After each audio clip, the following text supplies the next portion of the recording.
Medina শরীফের কবরের নাম কি? জান্নাতুল বাকির পাশ দিয়ে আমার রহমতের নবী যান। সাহাবায়ে কেরাম নবীর সাথে হঠাৎ করে আল্লাহর নবী অন্তর চোখে দেখতে পেলেন একটা যুবক কবরের ভিতরে আযাব ভোগ করতেছে, আগুনে পড়তেছে, সাপের কামড় খাইতেছে, মা মা কয়ে চিৎকার করে কাঁদতেছে। আল্লাহ নবীকে আল্লাহ পাক দেখায় দিছে, সাহাবীরা দেখে না। কবরের আযাব আছে, আল্লাহ মানুষকে দেখায় না। কেন দেখায় না? যদি মানুষকে আল্লাহ কবরের আযাব দেখাইতো তাহলে কবরের পাশ দিয়ে কেউ সাহস করে যাইতো না। রাতের বেলা দূরের কথা, দিনের বেলাও কেউ কবরের পাশ দিয়ে যাওয়ার সাহস করতো না। কবরস্থান দেখা যায়, এতটুকু দূরেও কেউ বাড়ি বানাইতো না যদি কবরের আযাব আল্লাহ মানুষকে দেখাইতো। দুনিয়ার নিজাম উল্টা পাল্টা হয়ে যাইতো, এজন্য মানুষকে আল্লাহ পাক কবরের আযাব দেখায় না। কিন্তু গরু ছাগল কবরের আযাব টের পায়। মাঝে মাঝে দেখবেন কবরস্থান থেকে গরু ছাগল দৌড় দেয়। আল্লাহ নবী রহমতের নবী কয়, সাহাবীরা আমি দেখতেছি যুবকের আযাব, চলো আমি নবী তোমাদেরকে নিয়ে একটু মুনাজাত করি। আল্লাহ নবী মুনাজাত করলেন, মালিক তোমার কাছে হাত বাড়াই দিছি গো আল্লাহ, দয়া করে তুমি যুবকের আযাব বন্ধ করো। আল্লাহ পাক রব্বুল আলামিন আযাব বন্ধ করে না।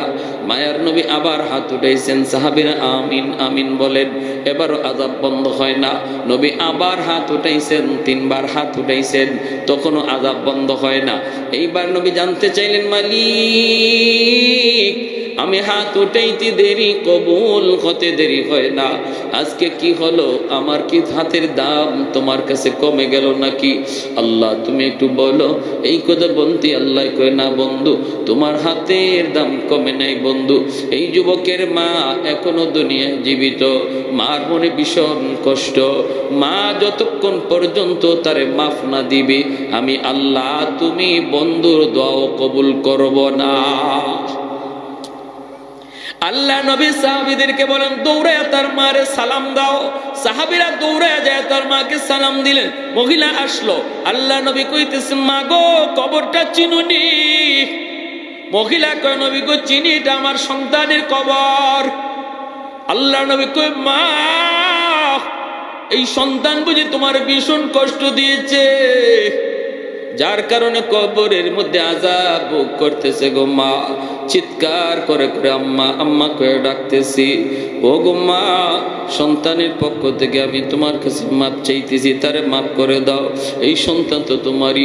কত রাত সন্তানের মাথার পাশে দাঁড়ায় দাঁড়ায় রাত কাটাইছো, কত চোখের পানি জড়ায় ধরে আল্লাহর কাছে কাঁদছো সন্তানের সুস্থতার জন্য। এই সন্তানকে তুমি একটু মাফ করে দাও না, কবরের মধ্যে আযাব ভোগ করতেছি। আমি রহমতের নবী, কেমনে যাই, কেমনে চলে যাই তারে আযাবে রাইখা? আমি তো রহমতের নবী। হাত বাড়াইছি একবার না তিনবার, আল্লাহ আমার হাত ফিরায় দিছে। তুমি তার মাফ না করলে আল্লাহ আমার সুপারিশটাও কবুল করে না। এই কথা বলতেই মহিলার চোখ থেকে দর দর করে পানি ঝরা শুরু হয়ে গেল। মহিলায় কান্দে আর কই, নবী গো আমি এরে মাফ করবো না, আমি এরে মাফ করবো না। কেন গো নবী জানেননি? এখনো আমার পিঠে মাইরের দাগ আছে, আমার পিঠে এখনো তার আঘাতের দাগ আছে, মাইরের দাগ। না গো নবী আমি দের মাফ করবো না। আল্লাহ নবী পড়ে গেলেন বেকায়দায়। নবী কে, আল্লাহ মার দিলটা শক্ত হয়ে গেছে, মায় মাফ করবে না।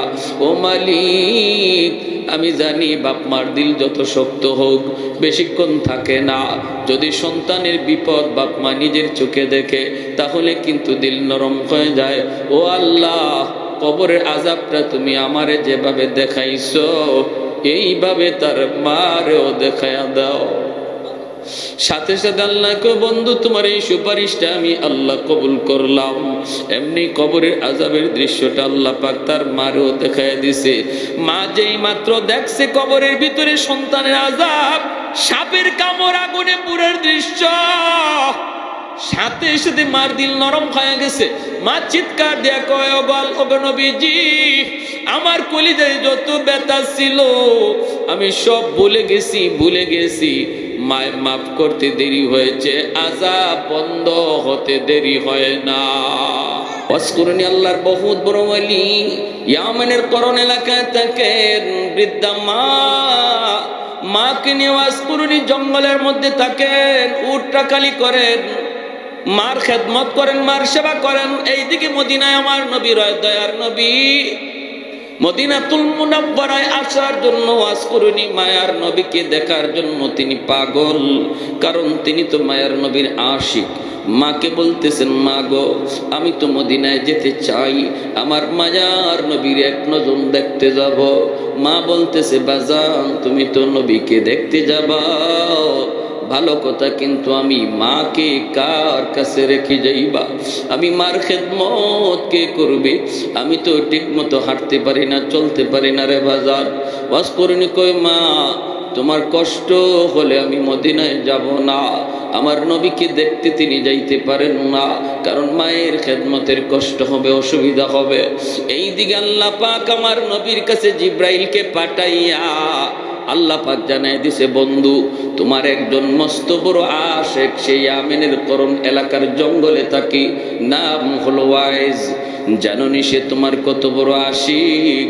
সে মস্ত বড় আশিক, কিন্তু মার খেদমতের কারণে তোমাকে দেখতে পারে না। এ বন্ধু, মার খেদমতের নির্দেশ তো আমি আল্লাহ দিয়েছি, আমার নির্দেশ মানতে যায় তোমাকে দেখতে পারে না।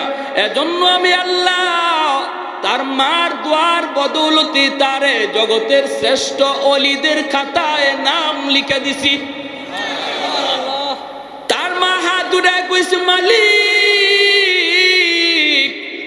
আমার ওয়াইজের জন্য আমি কিছুই দিতে পারি না, কিন্তু এই দুইটা হাত তোমার দরবারে উঠায় দিলাম।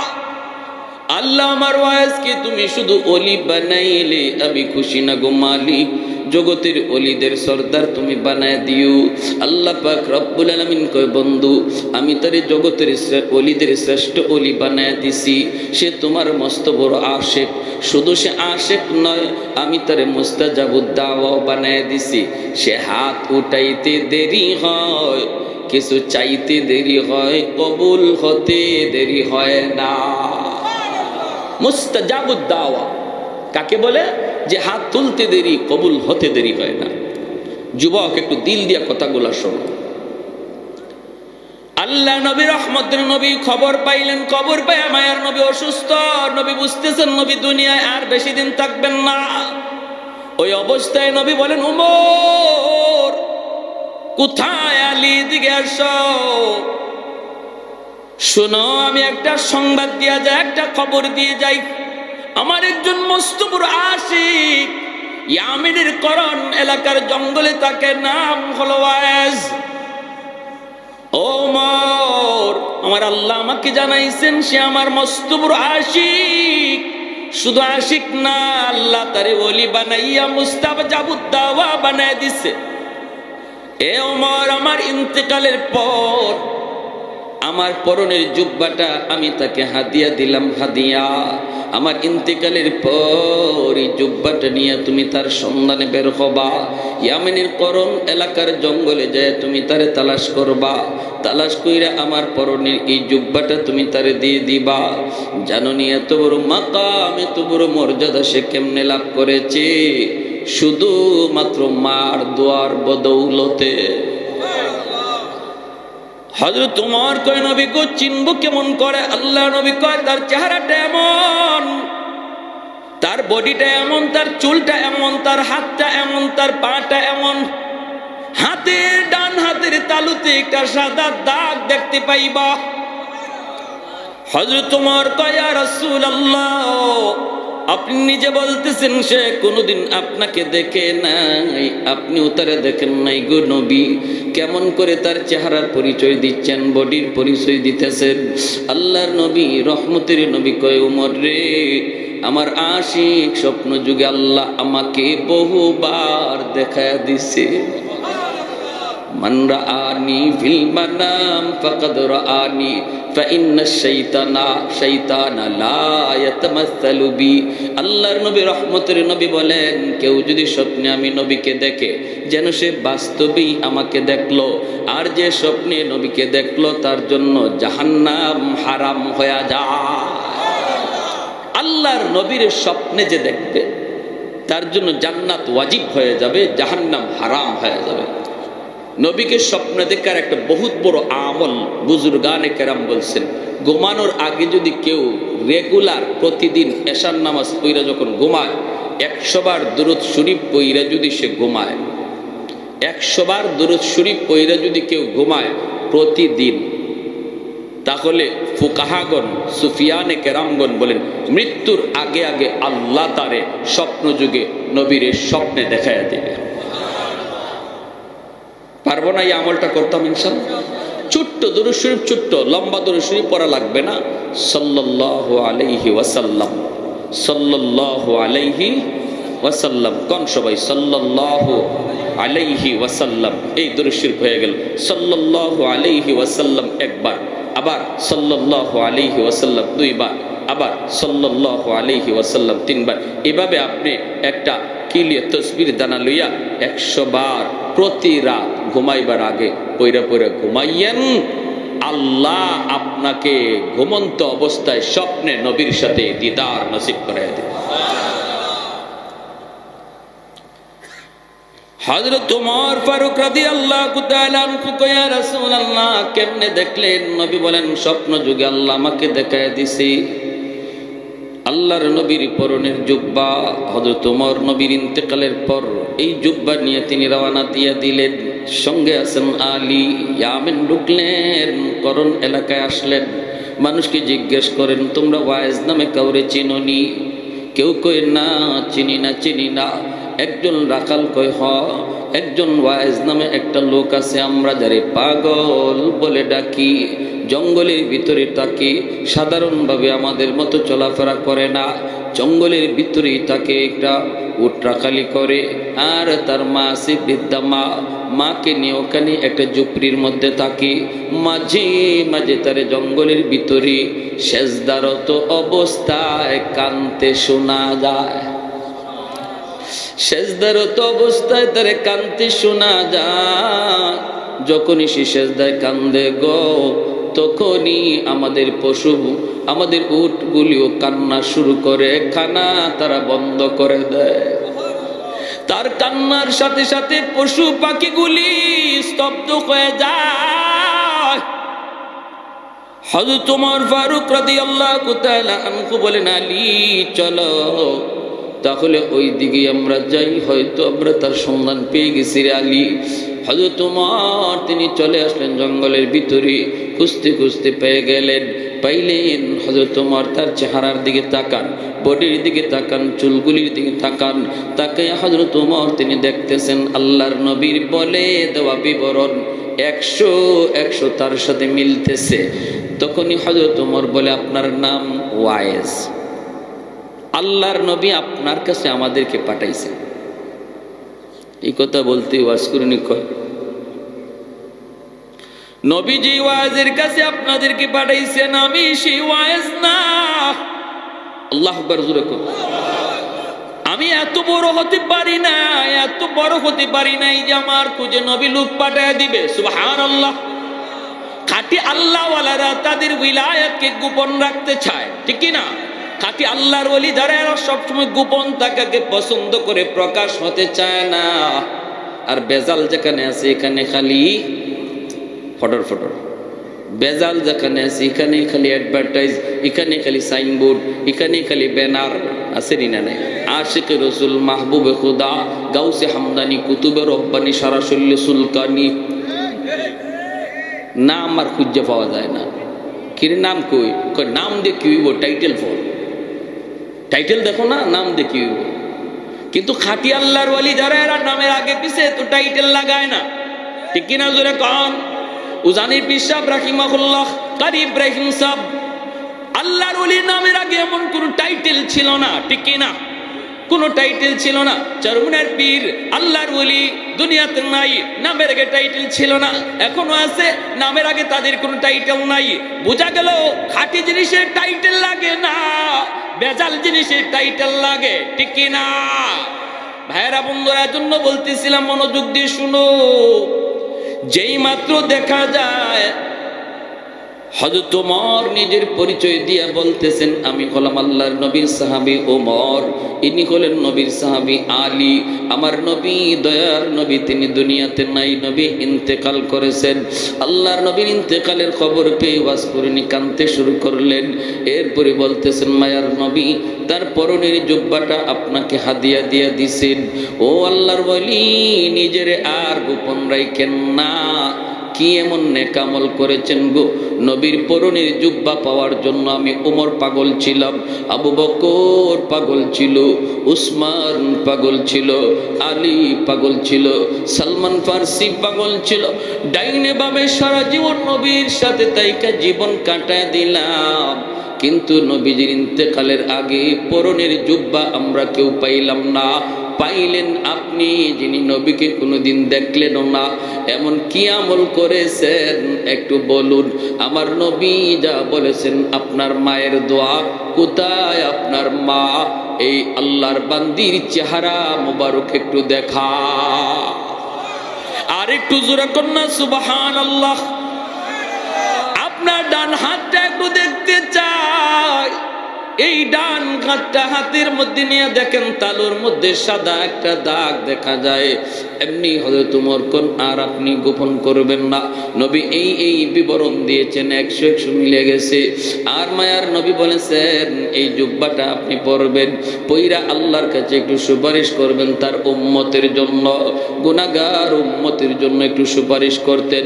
কারণ নবী আমাদেরকে জানাইছেন, আপনি নাকি মুস্তাজাবুদ দাওয়া, আপনি হাত তুলতে দেরি হয়, আমার আল্লাহ কবুল করতে দেরি হয় না।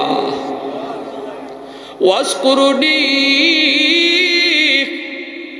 নবীর পরনের জুব্বা হাতের মধ্যে লইয়া তিনি দৌড় দিয়া চলে গেলেন জঙ্গলের ভিতরের যুবক, চলে গেলেন জঙ্গলের ভিতরে। যাইয়াই তিনি সেজদায় পড়ে গেলেন। সেজদায় পড়ে বলতেছেন, মালিক, ও মালিক, তোমার আমার গোপন রহস্য কেন তুমি জানাইছো তোমার বন্ধুরে? সুবহানাল্লাহ। তোমার আমার গোপন রহস্য, তোমার আমার গোপন সম্পর্ক কেন তুমি তোমার বন্ধুরে জানাইছো? আল্লাহ যখন জানাইছো, তাহলে আমিও তোমার সাথে বায়না ধরলাম, মাথা উঠাবো না, নবীর পরনের জুব্বাও আমি গায়ে দেব না, যতক্ষণ পর্যন্ত তোমার বন্ধুর সমস্ত উম্মতকে তুমি মাফ না করবা। আল্লাহু আকবার। মাথা জমিনে ঠেকায় দিছি আমি পাগল,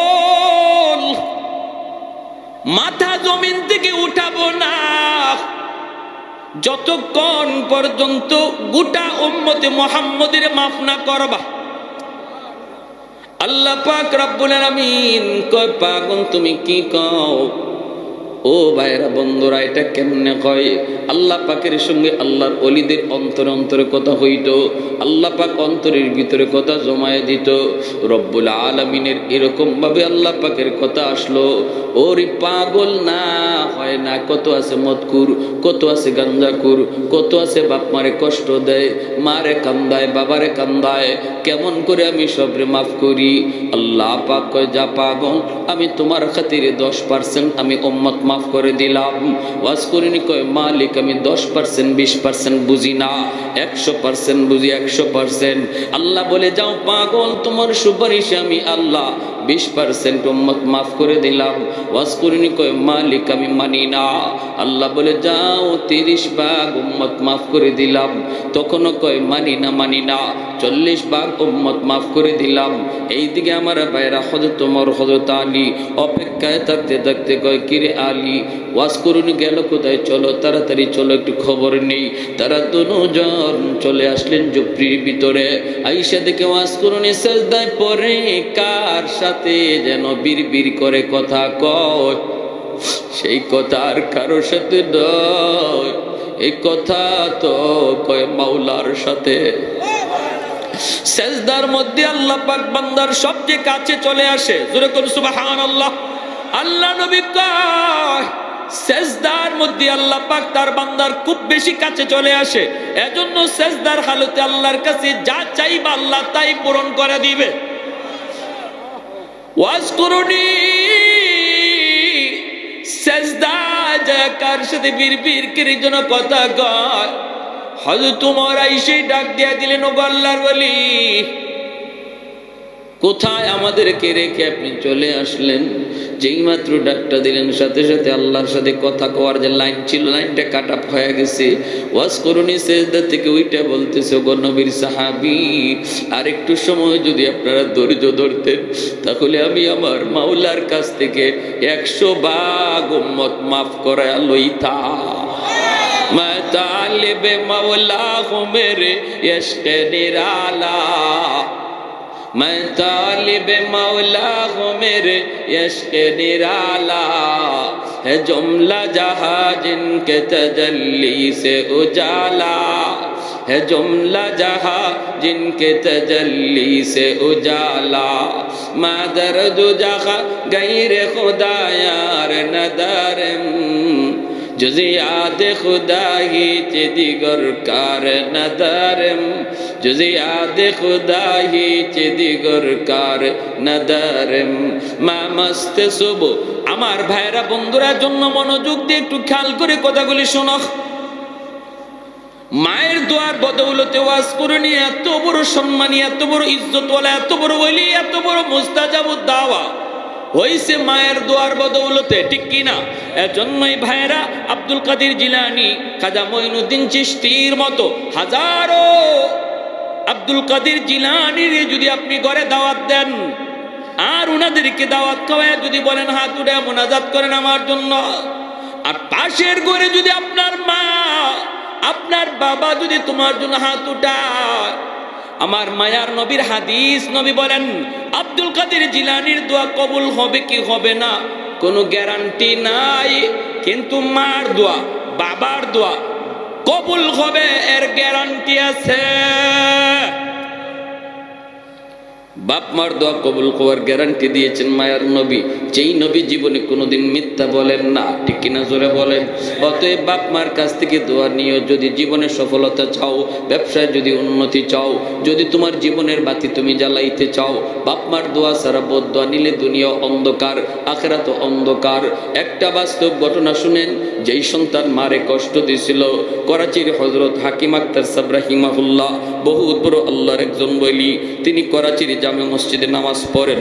হঠাৎ করে তিনি দেখলেন একটা যুবক কাপড় দিয়া ডান হাত পেঁচায় রাখছি, সুন্দর করে নামাজ পড়তেছে, সুন্দর করে রুকু দেয়, সাজদা দেয়, কিন্তু ডান হাত কাপড় দিয়ে পেঁচানো। এই দৃশ্য দেইকা আল্লাহর ওলি নামাজের পর যুবককে ডাক দিলেন, যুবক তোমার নামাজটা বড় সুন্দর, তোমার রুকুটা বড় সুন্দর, তোমার সেজদাটাও বড় সুন্দর, কিন্তু ডান হাত কাপড় দিয়া কেন পেঁচায় রাখছো? যুবক বলতেছে, ও আল্লাহর ওলি, সে এক পিছনের করুণ ইতিহাস। আমার হাতের মধ্যে পচন শুরু হয়েছে, দুর্গন্ধ বের হয়, এত গন্ধ, এত দুর্গন্ধ, কাপড় দিয়ে যদি পেঁচায় না রাখি মসজিদের ভিতরে কেউ নামাজ পড়তে পারবে না, সবাই আমাকে মসজিদ থেকে বের করে দিবে, এজন্য কাপড় দিয়ে পেঁচায় রাখি। আল্লাহর ওলি বলেন, কেন তুমি কি ডাক্তার দেখাও না? যুবক বলে, ডাক্তার দেখানো শেষ, ভারত পাকিস্তানের সব ডাক্তার দেখানো শেষ, কেউ আমার রোগ ধরতে পারে না, কেউ রোগ ধরতে পারে না, পারে না, পারে না। আল্লাহর ওলি কয়, তাহলে অন্য দেশের ডাক্তার দেখাও না কেন? এমনি যুবক চুকির পানিটা চাইরা কান্দে আর বলতেছে, ও আল্লাহর ওলি, আমার বিশ্বাস হয়ে গেছে তামাম দুনিয়ার সমস্ত ডাক্তার যদি দেখানো হয় তবুও আমার রোগ ভালো হবে না, কারণ আমার আগুন লাগছে আসমানে, পানি যদি দেই জমিনে কোনো দিন আগুন নিভবে না। আগুন লাগছে শেরপুর, পানি দেই ফরিদপুর, কোনোদিন আগুন নিভবে না। আমার অসুস্থতা হলো, আমার রোগ হলো আসমানে, চিকিৎসা চলছে জমিনে, কোনোদিন আমার রোগ ভালো হবে না। আল্লাহর ওলি করাচির হযরত হাকিম আক্তার সাহেব রাহিমাহুল্লাহ তিনি বলতেছেন, বাবা কি ঘটনা বলো? এই কথা বলতেই যুবক কান্না শুরু করে দিছি। যুবক বলতেছে, ও আল্লাহর ওলি, আমি আমার মায়ের গর্ভে একমাত্র সন্তান, জন্মের কিছুদিন পরই আব্বা মারা গেলেন, আমার নানা নানি মামা মামি আসছেন আমাকে অন্যত্র, আম্মাকে অন্যত্র নিয়ে বিয়ে দিয়ে দিবে, কিন্তু মা কয় না আব্বা আমি যাব না, আল্লাহ আমাকে একটা মানিক দিয়েছে, আমি আমার মানিকের চেহারা দেখে জীবন যৌবন কাটায় দেব, আমি আমার স্বামীর বাড়ি ছাড়ব না। আমার আম্মা আমাকে দেখা তার জীবন যৌবন কাটায় দিল। মানুষের বাড়িতে কাজকর্ম কইরা আত্মীয় স্বজনের কাছ থেকে ধার আইনা আইনা আমার আম্মা আমাকে লেখাপড়া করাইল। আমি লেখাপড়া করলাম, আমি কলেজে গেলাম, ভার্সিটিতে গেলাম, সুন্দরী একটা মেয়ের সাথে আমার পরিচয় হয়ে গেল। এই সুন্দরী মেয়ের সাথে পরিচয় হইয়া এক পর্যায়ে বিয়ে করে ফেললাম। বিয়ে করে আমি বউ নিয়ে বাড়িতে চলে আসলাম। আমার মাকে আমি বিয়ের খবরটা পর্যন্ত দেই নাই। এরপরও আমার মা তিনি রাগ করেন না, তিনি মান্য নিছেন। আর এতটুকু শুধু বলছেন, বাবা একটু কবর যদি দিতি তাহলে মা তো উঠায় নিয়ে আসতাম। ঠিক আছে বাবা, ভালোই করেছ। এই বইলে দুঃখিনী মা তিনি মাইনা নিছেন। কিন্তু আমার সুন্দরী শিক্ষিতা বউ আমার মাকে মা হিসাবে মেনে নিতে পারল না। এমন আমাদের সংসারও এমন আসেনি না নাই রে ভাই, আসেনি না নাই? আজকের দিনের বউয়েরা যদি শাশুড়িকে নিজের মা মনে করত তাহলে সংসারে এত অশান্তি আসতো না। আর শাশুড়িও যদি নিজের বউটারে বউ মনে না করে নিজের মেয়ের মতো ভাবতো তাহলে সংসারে এত অশান্তি আসতো। ভাইয়েরা বন্ধুরা, এরপরে দেখা গেল কি, ওই যুবক বলতেছে আমি অফিস থেকে বাড়িতে যখন ঢুকি রাতের অন্ধকার, আমার কানে কানে আমার মায়ের বিরুদ্ধে আমার বউ আমার কানে কানে আমার মায়ের বিরুদ্ধে নালিশ দেয়, কান ফোড়া দেয়। আমার কান শুধু বাড়ি করে বাড়ি করে বাড়ি করে বাড়ি করে বাড়ি করে। আমি তো দুর্বল, মহব্বত করে ভালোবেসে বিয়ে করেছি, এজন্য আমি আমার বউয়ের প্রতি দুর্বল হইয়া মার রুমে ঢুইকা মারে বকাবকি করলাম। প্রথম রাতে বকাবকি করলাম। মা কইতেছে বাজান আমি কিছু বলি নাই, যা কইছে তোর বউয়ে কইছে। কিন্তু এরপরও মায়ের কথা বিশ্বাস করলাম না, বউয়ের কথা বিশ্বাস করলাম। ও আমার ভাইয়েরারে যুবক, যদি নিজের জীবনের সাথে মিলে যায় আল্লাহর দোহাই কথাটা দিল দিয়ে গ্রহণ করো।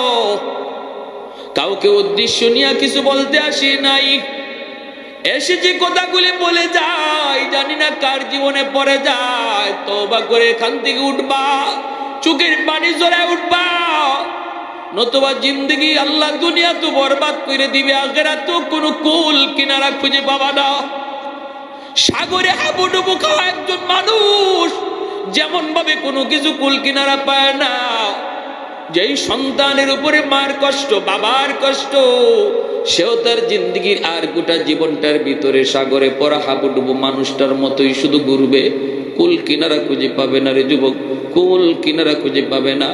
ভাইরা বন্ধুরা, ওই যুবক বলতেছে গল্লার বলি, প্রথম রাত গেল আমি বকাবকি করলাম, দ্বিতীয় রাতে আইসেই আমি মার গায়ে হাত উঠে ফেললাম। যেই মাত্র মার গায়ে হাত উঠাইছি, দুঃখিনী মা হাউ মাউ করে কান্না শুরু করেছে। আর বলতেছে বাজার আজকে বুঝি মার গায়ে তুই হাত উঠাই দিলি রে। এই হাতটা মা চুমায় চুমায় বড় করছি, তোর হাতের মধ্যে মায়ের কি পরিমাণ চুমা লেগে আছে তুই জানো না। আজকে হাত দিয়ে বুঝি মারে তুই মারলি, ঠিক আছে যা, আল্লাহ যেন তোর এই হাত আল্লাহ যেন ফসাইয়া দে, তুই যেন আমার জানাজার নামাজ পড়তে না পারো। ওই যুবক বলতেছে আল্লাহর বলি, আমি তখনই টের পাইছি আমার পায়ের নিচের জমিনটা কাইপে উঠছি। আমার তখনই বুঝ হয়ে গেছে মার দোনোটা বদ্ধ আল্লাহর আরশে পৌঁছে গেছে। আমার মায়ার নবী কয় বাপ মার দোয়া বদদোয়া আল্লাহর আরশে পৌঁছতে মাঝখানে বাধা থাকে না, বদ্ধ আল্লাহর আরশে পৌঁছে যায়। ওই যুবক বলতেছে আল্লাহর ওলি, কিছুদিন পর অফিস থেকে খবর পাইলাম আম্মা মারা গেছে। আমি জানাজা পড়ার জন্য বাড়ির দিকে রওনা দিলাম, কিন্তু রাস্তাঘাটে এত সমস্যা হলো, অন্য কোনোদিন এত সমস্যা হয় না। বাড়িতে পৌঁছতে পৌঁছতে অনেক দেরি হয়ে গেল। আমি বাড়িতে ঢুকেই দেখি, গ্রামে ঢুকা মাত্রই দেখি মানুষজন একটা লাশ নিয়ে কবরস্থানের দিকে যাইতেছি। আমার বুঝ হয়ে গেছে জানাজা শেষ হয়ে গেছে মায়ের। মানুষজন অনেক অপেক্ষা করেছে, আর কত করবি। আমি ভিতরে যাওয়া মাত্রই লোকজন কয়, বাবা অনেক অপেক্ষা করেছি রে বাজার, আর কত করব, আর কত করব। এই বইলা মানুষজন কবরে নিয়ে গেছে। আমিও কান্দি, মানুষকে বলি, বাবা তোমাদের কোনো দোষ না, এটা আমার কপালের লিখন। আমি তখনই বুঝে গেছি মার দুইটা বদদোয়া, একটা বদদোয়া কবুল হয়ে গেছে। তুই যেন আমার জানাজার নামাজ পড়তে না পারো। আমি তোমার জানাজা পড়তে পারি নাই, কত চেষ্টা করলাম, জানাজা তো পারি নেই। এইবার দ্বিতীয় বদদোয়াটা ছিল, তোর এই হাত যেন পৌঁছা যায়। আমি অপেক্ষায় আমি নিশ্চিত হয়ে গেছি মার দ্বিতীয় বদদোয়াটাও কবুল হয়ে যাবে। ও আল্লাহর ওলি, কিছুদিন পরে আমি দেখতে পেলাম আমার ওই হাতের মধ্যে একটা ফোড়া দেখা দিছে। ফোড়া, এই ফোড়া থেকে পচন শুরু হয়েছে। অ্যান্টিবায়োটিক খাই, অ্যান্টিবায়োটিক আনলাম, খাইলাম, কোনো লাভ হয় না। ডাক্তাররা নিজেরা বলতেছে আমরা তো কিছুই বুঝি না, কেন তোমার রোগ ভালো হয় না, কেন তোমার মুখ ভালো হয় না, আমরা তো বুঝি না। আমি ডাক্তারকে বললাম, ডাক্তার তোমরা আমাদের রোগ না ধরতে পারলেও আমি আমার রোগ ধরে ফেলেছি। আমার রোগ হলো আসমানে, চিকিৎসা চলছে জমিনে। সেই দিন থেকে পচন উপরে উঠে, খালি উপরে উঠে। এইবার আমার ওই সুন্দরী বউ, যার মহব্বতে বইরা আমি মার গায়ে হাত উঠাইছি, আমার ওই সুন্দরী বউটাও আমারে ফালাইয়া বাপের বাড়ি চলে গেছে। মানুষজন আমাকে বাড়ি থেকে বের করে দিয়েছে, আত্মীয় স্বজন আমাকে বের করে দিয়েছে। এখন আমি রাস্তায় রাস্তায় ঘুরি, মসজিদে মসজিদে যাই কান্না করি। ও আল্লাহর ওলি, এবার বলুন আমার কোনো মা পাওয়ার উপায় আসেনি? এ যুবক মনে রাখো, যদি বাপ মার কলিজায় তুমি ব্যথা দেও, তাহলে একমাত্র আল্লাহর কাছ থেকে মাপ পাওয়ার উপায় হলো মারে বাবারে আবার খুশি করা। এছাড়া বিকল্প কোনো লাইনে আল্লাহরে খুশি করা যায় না। কারণ হলো জান্নাতুল বাকি, মদিনার কবর, ঠিক না? মদিনা শরীফের কবরের নাম কি? জান্নাতুল বাকির পাশ দিয়ে আমার রহমতের নবী যান। সাহাবায়ে কেরাম নবীর সাথে হঠাৎ করে আল্লাহর নবী অন্তর চোখে দেখতে পেলেন একটা যুবক কবরের ভিতরে আযাব ভোগ করতেছে, আগুনে পড়তেছে, সাপের কামড় খাইতেছে, মা মা কয়ে চিৎকার করে কাঁদতেছে। আল্লাহ নবীকে আল্লাহ পাক দেখায় দিছে, সাহাবীরা দেখে না। কবরের আযাব আছে, আল্লাহ মানুষকে দেখায় না। কেন দেখায় না? যদি মানুষকে আল্লাহ কবরের আযাব দেখাইতো, তাহলে কবরের পাশ দিয়ে কেউ সাহস করে যাইতো না। রাতের বেলা দূরের কথা, দিনের বেলাও কেউ কবরের পাশ দিয়ে যাওয়ার সাহস করতো না। কবরস্থান দেখা যায়, এতটুকু দূরেও কেউ বাড়ি বানাইতো না যদি কবরের আযাব আল্লাহ মানুষকে দেখাইতো। দুনিয়ার নিজাম উল্টা পাল্টা হয়ে যাইতো। এজন্য মানুষকে আল্লাহ পাক কবরের আযাব দেখায় না। কিন্তু গরু ছাগল কবরের আযাব টের পায়। মাঝে মাঝে দেখবেন কবরস্থান থেকে গরু ছাগল দৌড় দেয়। আল্লাহ নবী রহমতের নবী কয়, সাহাবীরা আমি দেখতেছি যুবকের আযাব, চলো আমি নবী তোমাদেরকে নিয়ে একটু মুনাজাত করি। আল্লাহ নবী মুনাজাত করলেন, মালিক তোমার কাছে হাত বাড়াই দিছি গো আল্লাহ, দয়া করে তুমি যুবকের আযাব বন্ধ করো। আল্লাহ পাক রব্বুল আলামিন আযাব বন্ধ করে না। মায়ার নবী আবার হাত উঠাইছেন, সাহাবীরা আমিন আমিন বলেন। এবারও আযাব বন্ধ হয় না। নবী আবার হাত উঠাইছেন, তিনবার হাত উঠাইছেন, তখনও আযাব বন্ধ হয় না। এইবার নবী জানতে চাইলেন, মালিক আমি হাত উঠাইতে দেরি, কবুল হতে দেরি হয় না, আজকে কি হলো?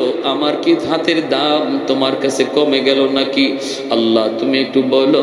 এই কথা বলতে আল্লাহ কয়, না বন্ধু, তোমার হাতের দাম কমে নাই বন্ধু। এই যুবকের মা এখনো দুনিয়ায় জীবিত, মার মনে ভীষণ কষ্ট। মা যতক্ষণ পর্যন্ত তারে মাফ না দিবে, আমি আল্লাহ তুমি বন্ধুর দোয়াও কবুল করব না। আল্লাহ নবী সাহাবীদেরকে বলেন, দৌড়ায় তার মারে সালাম দাও। সাহাবীরা দৌড়ায় যায় তার মাকে সালাম দিলেন। মহিলা আসলো, আল্লাহ নবী কইতেছেন, মা গো কবরটা চিনুনি? মহিলা কয় নবী গো চিনি, এটা আমার সন্তানের কবর। আল্লাহ নবী কয় মা, এই সন্তান বুঝি তোমার ভীষণ কষ্ট দিয়েছে, যার কারণে কবরের মধ্যে আযাব ভোগ করতেছে গো মা। চিৎকার করে করে আম্মা আম্মা করে ডাকতেছি। ও গো মা, সন্তানের পক্ষ থেকে আমি তোমার কাছে মাপ চাইতেছি, তারে মাফ করে দাও। এই সন্তান তো তোমারই, কত রাত সন্তানের মাথার পাশে দাঁড়ায় দাঁড়ায় রাত কাটাইছো, কত চোখের পানি জড়ায় ধরে আল্লাহর কাছে কাঁদছো সন্তানের সুস্থতার জন্য। এই সন্তানকে তুমি একটু মাফ করে দাও না, কবরের মধ্যে আযাব ভোগ করতেছি। আমি রহমতের নবী, কেমনে যাই, কেমনে চলে যাই তারে আযাবে রাইখা? আমি তো রহমতের নবী। হাত বাড়াইছি একবার না তিনবার, আল্লাহ আমার হাত ফিরায় দিছে। তুমি তারে মাফ না করলে আল্লাহ আমার সুপারিশটাও কবুল করে না। এই কথা বলতেই মহিলার চোখ থেকে দর দর করে পানি ঝরা শুরু হয়ে গেল। মহিলায় কান্দে আর কই নবী গো, আমি এরে মাফ করবো না, আমি এরে মাফ করবো না। কেন গো নবী জানেননি? এখনো আমার পিঠে মাইরের দাগ আছে, আমার পিঠে এখনো তার আঘাতের দাগ আছে, মাইরের দাগ। না গো নবী, আমি দের মাফ করবো না। আল্লাহ নবী পড়ে গেলেন বেকায়দায়। নবী আল্লাহ, মার দিলটা শক্ত হয়ে গেছে, মায় মাফ করবে না। ও মালিক, আমি জানি বাপ মার দিল যত শক্ত হোক বেশিক্ষণ থাকে না। যদি সন্তানের বিপদ বাপ মা নিজের চোখে দেখে তাহলে কিন্তু দিল নরম হয়ে যায়। ও আল্লাহ, কবরের আযাবটা তুমি আমারে যেভাবে দেখাইছো এইভাবে তার মারেও দেখায়া দাও। সাথে সাথে আল্লাহ কয় বন্ধু, তোমার এই সুপারিশটা আমি আল্লাহ কবুল করলাম। এমনি কবরের আযাবের দৃশ্যটা আল্লাহ পাক তার মারেও দেখায় দিছে। মা যেই মাত্র দেখছে কবরের ভিতরে সন্তানের আযাব, সাপের কামড়, আগুনে পুরের দৃশ্য, সাথে সাথে মার দিল নরম হয়ে গেছে। মা চিৎকার দেয়া কয় ও গো নবীজি, আমার কলিজায় যত ব্যথা ছিল আমি সব ভুলে গেছি। মায় মাফ করতে দেরি হয়েছে, আযাব বন্ধ হতে দেরি হয় না। তাহলে আপনারা বলুন, বাপ মারে কেউ যদি কষ্ট দেয়, এই কষ্ট দেওয়ার কারণে আল্লাহ নারাজ হয়ে রয়েছে। অতএব আল্লাহকে যদি রাজি করাইতে হয়, বাপ মারে খুশি না কইরা দুনিয়ার মানুষে খুশি করলো আল্লাহ রাজি হবে। আল্লাহর নবী কয় শেষমেশ একটা হাদিস শুনেন, মান আসবাহা মুতিআন লিল্লাহি ফি ওয়ালিদাইহি, কোন সন্তান যদি রাতের বেলা মা আর বাবারে খুশি করে ঘুমায়, ভালো করে শুনেন আল্লাহর নবীর হাদিস, রাতের বেলা যদি কোনো সন্তান বাপ মারে খুশি করে ঘুমায়, কিভাবে খুশি করবেন সেটা আপনার ইচ্ছা, আমি বলবো না এটা কেমনে, আপনি জানেন। পাশে বসে যদি মার সাথে একটু গল্প করেন, সন্তান তো মুখ ভরে আম্মা আব্বা কইয়া বেশি বেশি ডাক দিলেই বাপ মার দিল খুশি হয়ে যায়, ঠিক না? বাপ মারে খুশি করা পৃথিবীতে সবচেয়ে সহজ। শ্বশুর বাড়ির মানুষকে খুশি করতেও বোয়াল মাছ নিতে হয়, কিন্তু মারে আর বাবারে খুশি করতে আম্মা আব্বা, মুখটা বইরা আম্মা আব্বা ডাক ডাক দিয়া দেখো মার দিল খুশি হয়ে গেছে। আর আল্লাহ বলে বান্দা, যখনই তুই তোর মার দিল খুশি করবে, বাবার দিল খুশি করবে, আমি আরশের মালিক তোর উপরে খুশি হয়ে যায়। এটা আমার আরশ পর্যন্ত পৌঁছে যায়, আমি খুশি হয়ে যাই। রাতের বেলা যদি ঘুমানোর আগে তুমি এরকম খুশি করে ঘুমাইতে পারো, অথবা বাজার থেকে এখানে কমলা আননা, আম্মা আজকে কমলাটা তোমার জন্য আনছি, আব্বা আজকে খুব মিষ্টি কমলা পাইছি, আম্মা আব্বা তোমার জন্য আনছি, এই কথাটা কইয়া দেখো না বাবা কেমনে খুশি হয়, আমার সন্তান বাজারে গিয়ে আমার কথা ভুলছে না। রাতের বেলা যদি তুমি খুশি করে ঘুমাও, নবী বলেন সকাল হওয়া মাত্রই জান্নাতের দুইটা দরজা আল্লাহ তোমার জন্য খুলে দেয়। ওমান আসবাহা আসিয়ান লিল্লাহি ফি ওয়ালিদাইহি আসবাহা লাহু বাবান মাফতুহান মিনান নার। আর যদি রাতের বেলা কোনো সন্তান বাপ মারে আঘাত দিয়া ঘুমায়, আঘাত দিয়া, ভালো করে জানে দিনের বেলা সে এমন ভাবে কথা কইছে যেই কথার কারণে বাবার কলিজায় ব্যথা পাইছে, মায়ের কলিজায় ব্যথা পাইছে, মা ঘুমাইতে পারে না, সন্তানের এই কথা শুনে মার ঘুমে ধরে না, বাবার ঘুম আসে না, বুড়া বুড়ি বৃদ্ধা বৃদ্ধ বাবা আর মা তারা ঘুমাইতে গেলে একজন আরেকজনের সান্ত্বনা দেয়, কান্দো না, এখন তো তাদেরই সময়, আমাদের সময় শেষ, আর কয়দিন বা দুনিয়ায় বাঁচব। এই বইলা স্বামী স্ত্রীরে চোখের পানি মুইসা দেয়, আর স্ত্রী স্বামীর চোখের পানি মুইসা দেয়। এইভাবে তুমি বাবারে মারে কান্দাইয়া যে ঘুমাইতে গেছো রে যুবক, আমার মায়ার নবী দয়ার নবী কয় তোর বাপ মা ঘুমায় না আর তুই বুঝি ঘুমাইতেছ। সকাল হওয়া মাত্রই জাহান্নামের দুইটা দরজা আল্লাহ খুলে দেয়, নাউজুবিল্লাহ। এই রাত যদি মরণ হয় নিশ্চিত জাহান্নামে। এই রাত যদি যুবকের মরণ হয় নিশ্চিত জাহান্নামে। হে 112 যদি হজ করে আয়, সারা জীবনও যদি হজ করে, এই নিশ্চিত জাহান্নামে। এই রাত্রে, যেই রাত্রে মারে কষ্ট দিয়ে ঘুমাইতেছে, আর যদি এই রাত তার মরণ হয়, এমন কোন আমল নাই তারে জাহান্নাম থেকে ফিরাইতে পারে। এজন্য নবী বলেছেন সালাসাতুন কদ হারামাল্লাহু আলাইহিমুল জান্নাহ, আদ-দাইয়ুস মুদমিনুল খামর ওয়াল আক ওয়াদ-দাইয়ুস আল্লাযী ইউকিরু ফি আহলিহিল খুবুস। তিন ব্যক্তির জন্য জাহান্নাম, জান্নাত হারাম। তিন ব্যক্তির জন্য জান্নাত হারাম, মদখুর, আরেক হলো বাপ মার অবাধ্য সন্তান, আরেক হলো দাইয়ুস। দাইয়ুস হলো ওই পুরুষকে বলে যে পুরুষ ঘরের ভিতরে স্ত্রী অসামাজিক অনইসলামিক কাজ করতেছে, বেপরদায় চলতেছে, আল্লাহরে নারাজ করতেছে, সন্তানেও করতেছে, বউও করতেছে, তার অধীনস্থ মানুষগুলা আল্লাহর অবাধ্য পথে চলতেছে, বেপরদায় বাইরিতেছে, এরপরেও যে পুরুষে বাধা দেয় না, এই পুরুষ হইল পুরুষ দাইয়ুস। এই পুরুষ হইল পুরুষ দাইয়ুস। নবী বলে এই পুরুষ দাইয়ুসের জন্য জান্নাত হারাম। যে তার স্ত্রীরে বেপরদায় দেখকেও বাধা দেয় না, যে তার মেয়েটারে বেপরদায় দেখকেও বাধা দেয় না, যে তার বোনটারে বেপরদায় দেখকেও বাধা দেয় না, খারাপ কাজ চোখের সামনে হয়, এরপরে যেই পুরুষ বাধা দেয় না, তার অধীনস্থ লোক অন্যায় কাজ করতেছে, এরপরেও তাদেরকে শাসন করে না, আল্লাহ নবী কয় সে হলো পুরুষ দাইয়ুস, তার উপরে জান্নাত হারাম হয়ে যায়, নাউজুবিল্লাহ। অতএব আমার ভাইয়েরা, বন্ধুরা, এবার আসুন আমাদের বাপ মা যাদের দুনিয়ায় জীবিত, আমরা তাদেরকে আজ রাত খুশি করব। আর যাদের বাপ মা দুনিয়ায় নাই, আমরা কি করব?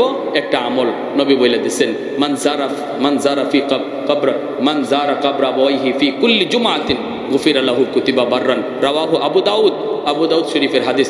জুম্মার দিন যদি কেউ মা বাবার কবর জিয়ারত করে, জুম্মার দিন যদি বাপ মার কবর জিয়ারত করে, তাহলে আল্লাহ পাক রব্বুল আলামিন দুনিয়ার যদি সে বাপ মারে কোনো কারণে ইচ্ছা অনিচ্ছা কষ্ট দিয়া থাকে, আল্লাহ তারে মাফ কইরা বাধ্য সন্তানের তালিকাভুক্ত বানায় দেয়।